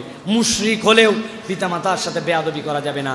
আপনার বাপ মা যদি মুশরিকাও হন তাহলেও তুমি তার সাথে বেয়াদবি করতে পারবে না। আল্লাহ কোরআনে বলছেন ওয়াইন জাহাদাকা আলা আন তুশরিকা বি মা লাইসা লাকা বিইলম ফালা তুতি'হুমা ওয়া সাহিবহুমা ফিদ দুনিয়া মারুফা। সূরা লোকমানের মধ্যে আল্লাহ বলছেন যদি সে মুশরিকা হয়, তোমাকে শিরিক করতে বলে, খবরদার শিরিক করো না, কিন্তু তাদের সাথে দুনিয়াতে সদাচারী হিসাবে থাকো। খবরদার, বাপ আমার মুশরিক, আল্লাহ মানে না, আল্লাহ দ্রোহী, নবীর বিপক্ষে কথা বলে, তার বিপক্ষে আমি যা ইচ্ছা তাই বলবো না। সাহিবহুমা ফিদ দুনিয়া মারুফা। দুনিয়ায় যতদিন তারা বেঁচে আছে, তোমার গর্বে ধরেছে সে, তার সাথে তোমাকে ন্যায় আচরণ করতে হবে। মুশরিক হোক, আল্লাহর দুশমন হোক, নবীর দুশমন হোক, তোমার মা, এই কথা আল্লাহ বলছে স্বয়ং। সুবহানাল্লাহ বলেন। শিরকি কথা শোনা যাবে না, মূর্তি পূজা করা যাবে না, কিন্তু তাদের সাথে সুন্দর আচরণ করতে হবে। মায়ের কষ্ট ইসলাম স্মরণ করে, কেউ এভাবে বলে না। আল্লাহ কোরআনুল কারীমের মধ্যে বলছেন ওয়াসাইনাল ইনসানা বিওয়ালিদাই হামালাতহু উম্মুহু ওয়াহনান আলা ওয়াহনিন ওয়া ফিসালুহু ফি আমাইন আনিশকুরলি ওয়া লিওয়ালিদাইকা ইলাইয়াল মাসির। আল্লাহ বলছেন তোমার মা তোমার জন্য ঢেউয়ের পরে ঢেউ কষ্ট সহ্য করেছে। সমুদ্র সৈকতে যে দেখেছেন, বড় হোক আর ছোট হোক, ঢেউ শেষ হয় না। মনে করছে এই ঢেউ শেষ, মনে হয় আর আসবে না, পড়তেই আছে, পড়তেই আছে, আছড়াতেই আছে। আল্লাহ বলছেন ওয়াহনান আলা ওয়াহনিন, তোমার মা তোমার জন্য কষ্টের ঢেউয়ের পরে ঢেউ সহ্য করেছে। আমি আল্লাহ দায়িত্ব দিলাম, খবরদার খবরদার তার সাথে বেয়াদবি করা যাবে না, তার সাথে সুন্দর করে আচরণ করতে হবে। আমরা আমার বাপ মায়ের কষ্ট বুঝি না। আমি অনেক ধরনের পরামর্শ আপনাদেরকে আগেও দিয়েছি, নতুন একটা কনসেপ্ট পাইছি, এইটা দিয়েও ট্রাই করে দেখতে পারেন। তরমুজ চেনেন? তরমুজ আছে না, 5 কেজি এই সাইজের একটা তরমুজ কিনবেন, 4 কেজি কিনে গেঞ্জির ভিতর দিয়ে পেটের মধ্যে ঢুকাবেন, ঢুকায় গামছা দিয়ে কোমর পর্যন্ত বাঁধবেন, বাইন্ধে একদিন এরকম করে ঘোরাফেরা করবেন। পেশাব করা, পায়খানা করা, নিচে বসা, ওঠা, নামাজ পড়া, কাপড় ধোয়া, 1% হলে ফিল করতে পারবেন বসাটা কত কঠিন, ওঠাটা কত কঠিন। টাইট করে পেটের সাথে বেঁধে নেবেন। এর থেকে ওই তরমুজ তো নড়ে না, আর আমার পেটের ভিতরে আমি নড়ছি, মারে ঘুতা মারছি, পা দিয়ে ঠেলা দিছি, তার শরীর ভেঙে রক্ত, তার খাদ্য, তারটা যতটুকু তার থেকে বেশি আমি আমার শরীরের মধ্যে নিয়ে ফেলছি। তরমুজ তো রক্ত খায় না আপনার, এই ভারের কষ্ট এতটুকু হলে পুরা মেন্টাল সেটআপ তার সাথে জড়িত। ওই মা কি কষ্ট করেছেন, ইসলাম এটা স্বীকার করে, ইসলাম এই দায়বদ্ধতার জায়গা দেয়। এই জন্য প্রিয় ভাইরা, ইসলাম বলতেছে হামালাতহু উম্মুহু ওয়াহনান আলা ওয়াহনিন ওয়া ফিসালুহু ফি আমাইন, 2 বছর তাকে দুধ খাওয়াইছে। এই নিজের রক্ত পানি করা দুধ তার বুক দিয়ে বের করছে। রাস্তার মাঝে কতগুলা টোকাই মহিলা আমরা দেখতে পাই, রাস্তায় ময়লা কুড়ায়, তার বাচ্চা হয়েছে, গায়ে কিচ্ছু নাই, শুকায় গেছে, চোয়াল বসে গেছে, বাচ্চাটা তাও বুকের দুধ খায়, তার রক্তর থেকে দুধ বেরিয়ে আসে তার জন্য। এই যে স্বীকারোক্তি, এই মূল্যায়ন, এটা ইসলাম নারীর জন্য করেছে। বাকিরা কি বলছে, সব পাপ তার, গন্ধম ফল উনি আগে খাইছে, বাহিরে বের করার দরকার নাই, শিক্ষা দীক্ষার দরকার নাই, ঘরের মধ্যে বসে থাকো, সকল গুনাহ তার, পাপের শুরু তার দ্বারা, যত রকম নিকৃষ্ট কথা অন্যদের, অন্য ধর্মের। আর ইসলাম এই মহান মর্যাদা তার উপস্থাপন করেছে। অতএব প্রিয় ভাইয়েরা, আমাদেরকে মা হিসাবে তাকে মূল্যায়ন করতে হবে। মেয়ে হিসাবে আল্লাহ রাব্বুল আলামিনের রাসূল সাল্লাল্লাহু আলাইহি সাল্লাম বলেছেন, মেয়েকে তুচ্ছ জ্ঞান করো না। কোরআন বলছে ওয়াইদা বুশিরা আহাদুহুম বিল উনসা যাল্লা ওয়াজহু মুসওয়াদ্দান ওয়া হুয়া কাযীম। এই তোমার মেয়ে হবে, মুখ কালো হয়ে গেছে, মুখ কালো হয়ে গেছে। নারীর স্বাধীনতা আর ফেমিনিস্ট, মুখ কালো আল্লাহ বলছেন। নবী বললেন, নবী আপনি জানান তো এরা মুখ কালো করলো, আসলে কালো হবে না আলো হবে? নবীজি জানালেন, যার 3টা মেয়ে হবে, আর ওই মেয়েগুলাকে সে তার বিয়াত অনুযায়ী বড় করবে, আল্লাহ ওই বাপকে, ওই মাকে ওই মেয়ের কারণে জান্নাত লিখে দিবেন। সাহাবীরা বলছেন, ইয়া রাসূলুল্লাহ, সকলের কি 3 মেয়ে হয় নাকি? হলে তো খুব ভালো, কিন্তু তো অনেকের তো 3 মেয়ে হয় না। নবী 2 মেয়ে হলেও যদি প্রতিপালন করো, দেখভাল করো, মানুষের মতো মানুষ করো, ইসলামের তারবিয়াত দাও, তার জন্য জান্নাত। সুবহানাল্লাহ। 60টা সন্তান হলেও জান্নাত বলা হয় নাই। আর মেয়ের জন্য নবী করিম সাল্লাল্লাহু আলাইহি ওয়াসাল্লাম অফার দিয়ে দিলেন। আপনার কি মনে হয় এটা নিয়ামত? এটা আল্লাহ রাব্বুল আমিনের পক্ষ থেকে এটা দান। সুতরাং মেয়ে হিসাবে সম্মান, স্ত্রী হিসাবে ভালো ব্যবহার, তার পাওনা। ওয়া আশিরুহুন্না বিল মারুফ ফাইন কারিহতুমুহুন্না ফাআসা আন তাকরাহু শাইআন ওয়া ইয়াজআলাল্লাহু ফীদের জন্য আল্লাহর পক্ষ থেকে নির্দেশনা। যদিও স্ত্রীদেরও স্বামীর প্রতি সদাচারী হতে হবে। আমাদের অনেক নারীরা আছেন এখন, এমন স্বাধীনতা উপভোগ করেন, তারা স্বামীর সাথে বেয়াদবি করাকেই তারা দায়িত্ব মনে করে। আছে না? রাগঝাক করে কথা বলা, উগ্র মেজাজে কথা বলা, সব সময় কেমন জানি একটা ফাটাফাটি একটা মেজাজ নিয়ে চলাফেরা করা। খবরদার, আল্লাহ রাব্বুল আলামিন আপনার স্বামীর ইজ্জত দিয়েছেন। আল্লাহ রাব্বুল আলামিনের নবী বলেছেন, আপনার কাছে স্বামী আল্লাহ রাব্বুল আলামিনের পরে সবচেয়ে ইজ্জতওয়ালা। অতএব তার পাওনা হক ইজ্জত আপনাকে আদায় করতে হবে। এটা আপনার অধিকার খর্ব নয়, এটা আপনার মর্যাদার অংশ। আপনি আপনার স্বামীকে সম্মান করেন না, ইজ্জত করেন না, মানুষই মনে করেন না এই মানুষটাকে, অথচ আল্লাহ রাব্বুল আলামিন নির্দেশ দিয়েছেন ঠিক একই রকম স্ত্রীর প্রতি সদাচরণ করাও নির্দেশ দেওয়া হয়েছে। খুঁজে দেখবেন, সে আমার স্ত্রী, সে আমার জীবন সঙ্গিনী, সে আমার সন্তানের মা, সে আমার বংশের ধারাকে সামনে নিয়ে আসছে, সে আমার বাড়ি ঘর দেখে, সে আমার রান্না করে, সে আমার দায়িত্বের অতিরিক্ত কত কাজ করে। একটা ভুল হয়েছে, কিন্তু এইটুকু হৃদয়ে চিন্তা করে একটু ঠান্ডা করে এরপরে আপনি তার দেখবেন অনেক ভালো কথা মনে পড়বে। রাগের সময় অনেক খারাপ কথা শয়তান উস্কায় দেয়। স্ত্রী ওই রকম। একজনের কাছে জিজ্ঞাসা করা হয়েছে, আপনাদের সংসারে সুখে থাকার রহস্য বলেন। এক শব্দে একটা কথা বলছেন, যখন যে রাগে তার বিপরীতজন তখন মুখ বন্ধ রাখে। বলেন, সূত্র বলেন। যখন যে রাগে বিপরীতজন তখন মুখ বন্ধ। উনি রেগে গেছে, আমি চুপ করে গেছি, শুনি না, সহ্য হয় না, শুনি না। ডাক্তারের কাছে গেছে, ডাক্তার সাহেব আমাদের ঝগড়াঝাটি বন্ধ হয় না, মনে হয় ডিভোর্স। কি রোগ বলেন তো? ডাক্তার বলছে ধরেই ফেলছি রোগ। কি রোগ? বলতেছে যে আপনার মনে হয় একটু মেজাজ গরম। স্বামী সাথে সাথে বলছে, ডাক্তার সাহেব আপনি যা বলছেন মেজাজ গরম মানে এর থেকে মেজাজ। যেই বলছে, বউ বললে তুমি কি বললে, ডাক্তারের সামনে আমাকে অপমান। ডাক্তার দেখছে মারামারি লাগে যাবে তো। ডাক্তার বলছে, হ্যাঁ হ্যাঁ আমার কথা তো শুনবেন, আমি রোগ ধরছি একজন আর না দুইজনারই। বলছে কি রোগ? বলে এই যে পানির মধ্যে আমি দিচ্ছি একটা পানি, এই পানি নিয়ে বাড়িতে যাবেন, তারপরে আপনাকে যা বলতেছি সেটা করবেন। ভেতর থেকে ঘুরে গেলে 1 বোতল পানি এনে দিছে, দিয়ে টিয়ে বলছে যখনই আপনার দুইজনের ঝগড়া বাঁধবে, রাগ হবে, সাথে সাথে এই পানিটা মুখে নেবেন, 1 ঢোক খেয়ে ফেলবেন, আরেক ঢোক গাল ভর্তি করে 2 মিনিট এরকম করে ধরে রাখতে হবে।